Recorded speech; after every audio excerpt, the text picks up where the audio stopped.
my mantra, so to speak, is what doesn't kill you makes you stronger. And that's been very true for my story and a lot of others as well. We've all been through something.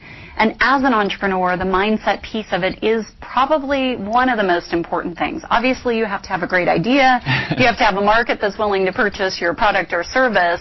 But to get you through the bumps in the road, which there are going to be many, you have to have the right mindset.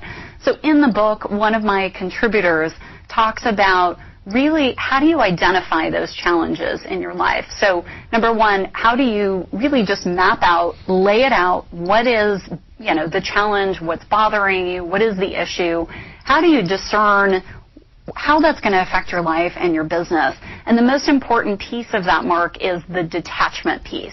And I don't want to sound like, we're detached from the world, but I think a lot of us get very wrapped up in other people, what's happening, how people are reacting to who we are, what our business is, and there actually needs to be some detachment from that.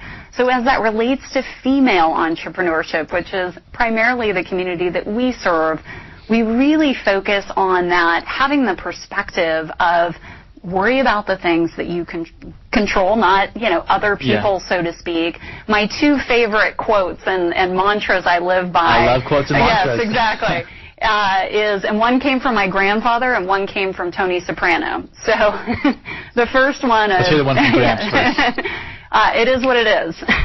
It is what it is. It is what it is. Really, being able to take the perspective on a situation and say, if I worry about something, I get wrapped up in it, is it going to change the outcome? And a lot of times it doesn't.